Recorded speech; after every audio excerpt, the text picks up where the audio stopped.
Welcome back to Exposing Human Trafficking. I wanted to share with you another tactic that they use with girls, especially if girls are virgins.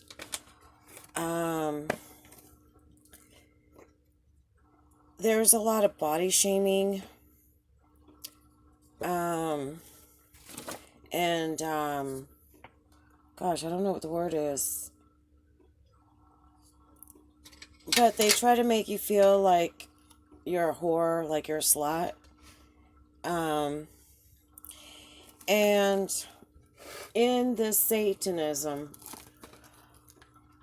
these people are so stupid.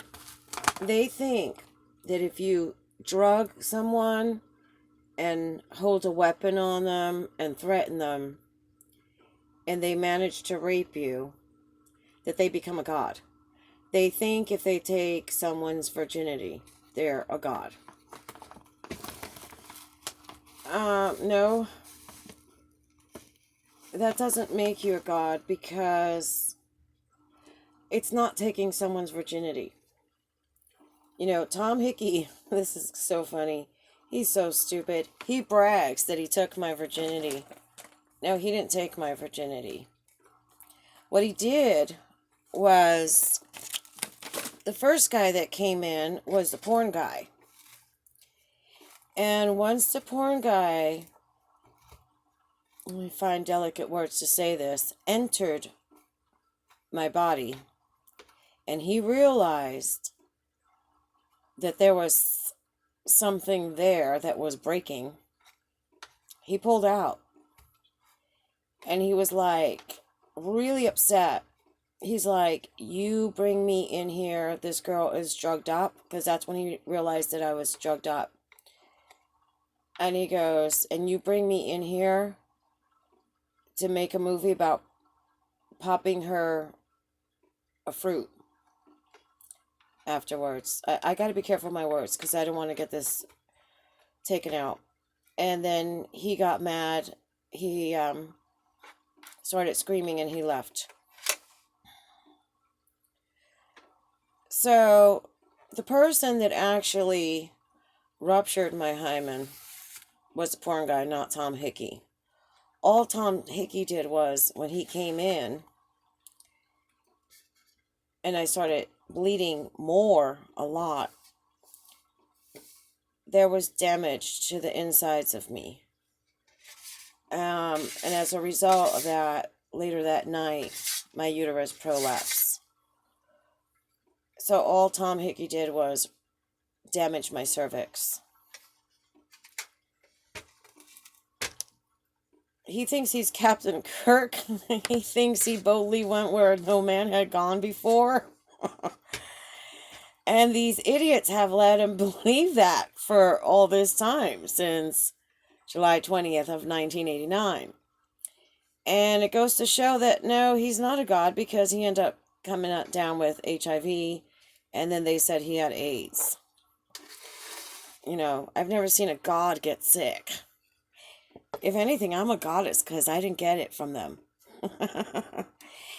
And that goes on to the next stage, which is goddesses have renewable virginity. Let me tell you something. Breaking a hymen is not losing your virginity. Having someone injure it and break it without your consent is not losing your virginity. I know firsthand, because I'm a ballerina. One of my friends in ballet class, she forced a split and she tore her hymen. Does that mean that she wasn't a virgin anymore? No. Another friend of mine was an avid horseback rider, and of course, she ended up tearing her hymen. Does that mean she wasn't a virgin anymore? No. When I was in gym class and we took swimming, the teacher taught us about using tampons. One girl didn't put it in the right way, started bleeding. Did that mean that she was not a virgin anymore? No. Being a virgin is about having that innocent love, that ideal love. And no matter what these men did to me, no matter how deep they got inside of me, they never killed that love. I always dreamed of my Prince Charming. They were not them. So whatever they did to my body never took away my dream for my Prince Charming. I did meet my Prince Charming later in life, after I had healed up all this abuse. And it was beautiful. He looked like Bo Duke. 6'3", 205 pounds of muscle, gorgeous blonde hair, big blue eyes, beautiful. And it was the most beautiful experience ever, and it was well worth the wait. And I love him, and he set me free. But these Satanists will tell girls, well, you're not a virgin anymore. Nobody's going to want you. Now you're a whore. You're a pig. You're a slut.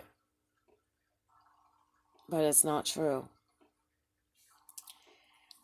So watch for girls that have kind of low self-esteem, girls that think that because their body was violated, that they don't have value, that it's all right for them to go with anybody, that they have no worth. Because that's one of the things that they'll do to keep these girls in there. I hope this helps. I'm so glad that there's so many people out there supporting this channel by listening and sharing and commenting and giving it a thumbs up. Go ahead and comment below if you have any suggestions. I'm trying to think of all the things that you can know to recognize these victims, because a lot of times they're in plain sight and you don't realize what's going on. Yeah, of course, there's the industry, a lot of these strip bars and modeling, lingerie modeling, escorts, they're all fronts for human trafficking. And it's pretty obvious. Believe it or not, I was a minister, and that was one of my ministries, was to go into those places and get girls out. We got a lot of them out. A lot of places closed down in Tampa, which was the lap dance capital of the world.